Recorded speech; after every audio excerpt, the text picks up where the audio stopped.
مسائية ترافقكم فيها سندس هلال. بسم الله والصلاة والسلام على رسول الله سيدنا محمد صلى الله عليه وسلم. مستمعينا أحباء المساء، السلام عليكم ورحمة الله تعالى وبركاته. مرحبا أهلا وسهلا بكل من اختار مرافقتنا في هذه الأمسية الجمعية. مرحبا بكم الناس الكل عبر صفحة التواصل الاجتماعي الخاصة بالإذاعة واللي أمنها أحمد الطبابي، طبعا صوتا وصورة كريمة الوسلاتي في استقبال كل مكالماتكم الهاتفية، ومن غير ما ننساه طبعا مهندس الصوت أخونا وزميلنا طارق التايب. تحية طيبة لكم الناس الكل، وإن شاء الله نعديو أمتع وأحلى وأطيب الأوقات. طيب معنا الأستاذة في علم الاجتماع. مرحبا وسهلا بكم بالسادة المستمعين. مرحبا، منورتنا كما العادة. عايشك.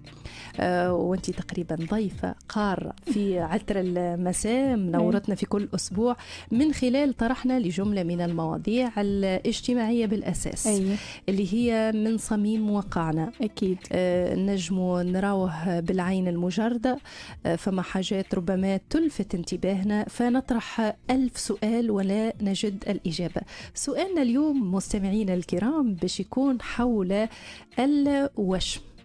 هل الوشم يعد ظاهرة في مجتمعنا أم فقط بعض الحالات الاستثنائية والحالات الشاذة؟ وأكيد الشاذ يحفظ ولا يقاس عليه. جملة من الاستفسارات ونقاط الاستفهام اللي باش نتولى طرحها على أهل الاختصاص، وكذلك عليكم أنتم مستمعين الكرام، فبادروا بالتواصل معنا عن طريق خاصة تعليقاتكم اللي توصلنا مباشرة على صفحة التواصل الاجتماعي. نعود إليكم بعد هذا الابتهال، فابقوا معنا.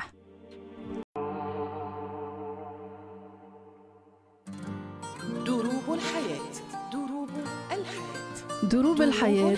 اليوم توقفنا عند محطة ما نعرفش أنا، جزء من أشياء قاعدين نعيش في خضمها، جزء من واقعنا مستمعينا الكرام. الوشم. سؤالنا ليك أستاذة إيمان الغربي كمختصة في علم الاجتماع، هل أنه الوشم يعتبر ظاهرة في مجتمعنا أم أنه فقط حالات شاذة وحالات استثنائية لا يمكن تعميمها على بقية أفراد المجتمع؟ في البداية نشكرك زاد مرة ثالثة على الاستضافة. يعطيك الصحة. ونحب نعرف بالظاهرة. الظاهرة هي حدث أو سلوك اجتماعي يتكرر ولا يحظوه وله التأثيرات يعني على المجتمع، ونشوفه اللي هو نجمه ندرسوه يعني. فهمت؟ ويكون عنده عدة أسباب. بالنسبة لظاهرة الوشم هي ظاهرة اجتماعية معقدة جدا، يعني لأنها عندها العديد من الأبعاد ولأنها شخصية زادة. يعني هذا أمر مؤكد أنه الوشم اليوم ولا ظاهرة في مجتمعنا؟ اجتماعية أكيد على المستوى المحلي والمستوى العالمي أيضا معنا، لأنها هي متكررة ونجم نلاحظها، يعني لأننا نشوفوا فيها يعني تقريبا يوميا، يعني كل مرة يعترضنا يعني وقتاش شخص تفات على السطح أكثر. هي بدأت في الحضارة القديمة، يعني نحن عندنا الموروث الثقافي متاعنا الأمازيغي. هي بدأت مع الحضارات القديمة. نعم. كانوا قبل يوشموا للرجال والنساء، لكن كانت الأكثر للنساء. نعم. لأنه وقتها كانت بوابة عبور لسن الرشد، يعني باش يحسوا المرأة اللي هي تعدت يعني لسن الرشد، والآن يشوفوا معناها قدرتها على تحمل تلك الإبرة، خاطر هي خدش، يعني يتم الخدش ويتم حفر مادة ملونة معناها تكون معناها هذيك يعني موجعة شوية للمرأة. فهمت؟ دونك يشوفوا قدرة تحملها انها تكون امرأة مسؤولة وزوجة صالحة نهار اخر. معناها كانت يعني تقريبا بالغصب هي معناها، وكانت زادة علامة جمال انه يوشموا كجمال. معناها كانت عندها عدة ابعاد. هذا قديما. قديما. وحديثا زادة مازالت هي راهو علامة جمال، ولكنها زادة علامة تضامن معناها مع فئة اجتماعية معينة، تنزيد نفسرها بالكدا. وكاين زادة علامة تمرد، زادة علامة أني أنا متمرد يعني على المجتمع وعلى الهوية الاجتماعية ونخلق هوية نفسي. وتمرد زادة على العائلة، خاصة بالنسبة لفئة المراهقين. أكيد هي كل شخص وخصوصياته، يعني ما نجموش نحصروا. علاش قلت لك هي ظاهرة معقدة؟ لأن كل شخص وخصوصيته، كل شخص لماذا هو عمل الوشم. يعني كل حد يقول لك أنا مثلا نحب نعبر على موقف ما، هي عبارة أنا نصحح على وثيقة، أنا نصحح على جسمي، يعني فهمت؟ يعني أنا نعمل حاجة نحب نخلدها ذكرى، وما يمكن انه يكون علامه. مثلا نجم ناخذ انا مثلا وشمه تكون متاع فئه اجتماعيه معينه مثلا، وتكون هذيك تعكس هويتي انا في نفس الوقت، معناها ناخذها انا ونتبناها وتولي شخصيه معناها. كما تغير بين القديم والحديث المقصد من الوشم، كذلك إيمان حتى الفئات العمرية اليوم نلقاو تقريبا مختلف في الفئات العمرية. ولكن في سؤال جمعني بإحدى السيدات اللي عندها مركز مختص في هذا الإطار، تقول أنه أكثر الفئات العمرية اللي تكون موجودة في هذا المركز واللي تحب توشم على بدنها بين 35 و50 سنة. سألتها على التكلفة بين 130 نكتة صغيرة ب130 دينار وتوصل إلى 10,000 يعني 10 ملايين. السؤال زاد تبادر الذهني، شنو نوعية الرسوم اللي يحبوها الفئات هذوما اللي يقصدوا مركز الوشم؟ فقالت الأغلبية إما كتيبة وإلا تاريخ فيه معنى وإلا رسوم. والا حاجات زاد تذكر بالاسره. وفما زاد انواع اخرى، فما مثلا مواطنين تعيش خارج الوطن تقول لك انا نعمل حاجه من الامازيغ، يعني خذاو وشم يعملوه الامازيغ، دلالات عنده اجتماعيه وكل، وتبناوه وكانه هويه، يعني كانه هو كيخرج لبرا يعرف بهويته انا امازيغي. يعني فيها زاد جانب هذا يعني ايضا واضح. ايمان، شنو نظره المجتمع للانسان اللي يحمل وشم؟ هي نظرة المجتمع راهي تختلف من بلاد لبلاد ومن فئة اجتماعية لفئة اجتماعية خلينا أخرى. في تونس شنو نظرتنا ومن منطقة لمنطقة ومن جيل لجيل يعني هي تختلف. يعني بالنسبة للأشخاص اللي عندهم مرجعية دينية يعني تقول لك هذا تغيير في خلق الله يعني غير مقبول اجتماعيا. فما في الثقافة تقول لك أنا ندافع على هويتي الثقافية، هذه ثقافة غربية ماهيش ثقافة دخيلة علينا كمسلمين. دخيلة. فما التأثير الإعلامي زاد، يعني التأثير الإعلامي ما ننكروش، اللي أنا زاد تواصلت خلال الماجستير متاعي، معناها دراسة الماجستير متاعي كانت على صور الأسر والعائلات التونسية في الدراما التلفزية، وكان مسلسلين خذيتهم مكتوب في صميم موضوعنا مكتوب، وأولاد مفيدة كانوا النموذج متاعي معناها. وحكيت معناها صناع الوشم في تونس وقالوا لي معناها انه الوشم معناها يعني ياخذوه يتوارثوه، معناها فهمت، يعملوه كانه وكثر استعماله بعد المسلسل يعني فهمت، لانهم تاثروا بالدراما وتاثروا بما يشاهد عبر الفضائيات. فكانه المسلسل يعني الاجتماعي ما عادش يعكس واقع بل ينتج في واقع. يعني هذا اللي توصلت له في الاخر معناها. ولا المسلسل يخرج لك في ظواهر اجتماعيه، مش يحكي لك على ظواهر اجتماعيه ويتبناها ويعالجها، لأنه نسبة التأثير سامحني يكون فما كالطابع البيداغوجي اللي معناها الدراما يعني المعترف به انه الدراما يكون فيها طابع بيداغوجي باش تصلح، تصدمك باش تصلح. من المفروض فما الصدمه توا لكن ما فماش اصلاح، يعني تصدمني وتخلي المتلقي يقول لك هو يقرا، هو يتواصل، هو يحاول يفهم اكثر معناها. فهمت؟ واضح. هذا واقع التاتواج، واقع الوشم في بلادنا، باش نحاولوا زادا نعرفوا وجهة نظر الوجهة طبعا رأي الدين في هذا أكيد. مع الدكتور والشيخ زهير الجندوبي اللي إن شاء الله باش نتواصلوا معاه بعد قليل، لأنه يهمنا أنه نتعرف على رأي الدين في هذه الظاهرة. وأكدت الأستاذة إيمان أنها ظاهرة لأنها أصبحت منتشرة بشكل ملفت للانتباه، وأكدت في نفس السياق أنه النظرة تختلف من شخص إلى شخص آخر.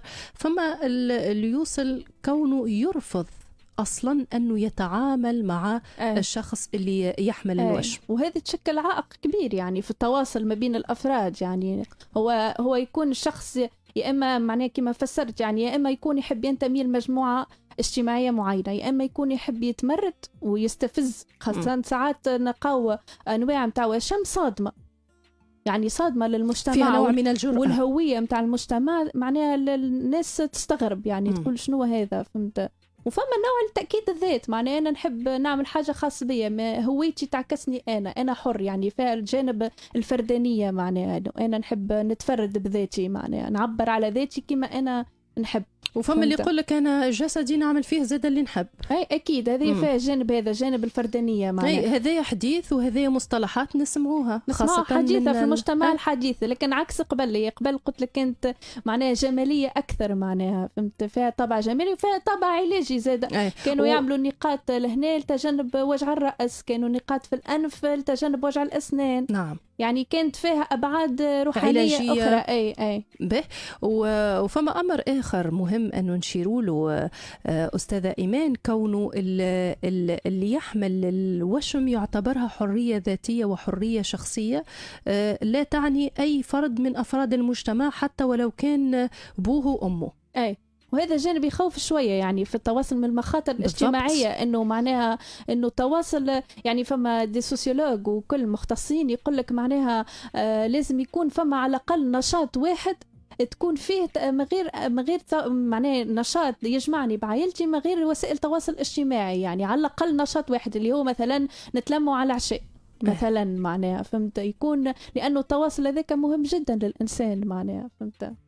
أنت ذكرت مصطلح التمرد خاصة بالنسبة لفئة الشباب وكذلك المراهقين، تمرد على المجتمع وتمرد على الولي في حد ذاته أستاذة إيمان. والدليل أنه في الاتصال بصاحبة هذا المركز تقول أنه البون شاسع في مستوى طلبات الناس اللي تجي وتبدأ كبيرة شوية في العمر، عمرها بين 35 و50 سنة، يعني اختيار هالمكان الوشم فيه ربما هامش ميناء الحرية، يعني توصل توشم أماكن ظاهرة، عكس المراهق والشاب يحاول يخفي هذا الوشم مخافة من نظرة المجتمع ومخافة من الولي في حد ذاته. أكيد صحيح موجود هذا موجود. باهي احنا باش نتواصلوا ان شاء الله اذا امكن طارق، نخرجوا فاصل ونواصلوا مع الساده المستمعين في موضوعنا، وننتظر كذلك تعليقاتكم على صفحه التواصل الاجتماعي الخاصه باذاعه الزيتونه للقران الكريم. فمرحبا بالجميع. محمد عليه أفضل الصلاة وأزكى التسليم، شكرا ليك طارق على هذا الاختيار الرائع منك. شكرا أحمد الطبابي على تأمين الصورة والصوت في على صفحة التواصل الاجتماعي الخاصة بالإذاعة، كذلك كريمة عتيق في استقبال المكالمات الهاتفية على الرقم 71 847 300. المربي الفاضل سي طارق القلعي التحق بنا مباشرة في الاستوديو حتى يأمننا فقرة المدرسة السعيدة ابتداء من الساعة 5:20 ومثالش إن شاء الله اليوم نبدأ قبل شوية سي طارق باش نفسح المجال للمتدخلين حول موضوع السنوات التحضيرية وكيفية التعامل مع هذه الفئة، وباش يكون موجود معنا في السياق هذا أكثر من ضيف بإذن الله تعالى. ولكن خلينا نختم الساعة الموضوع اللولاني، الموضوع الخاص بحصة اليوم واللي هو الوشم. أستاذة إيمان الغربي كمختصة في علم الاجتماع، وكنت تسمع في رأي الشرع ورأي ديننا وكيفاش ما لازمناش نحكم على ظاهر الأشياء. مهم أنه نتعمق في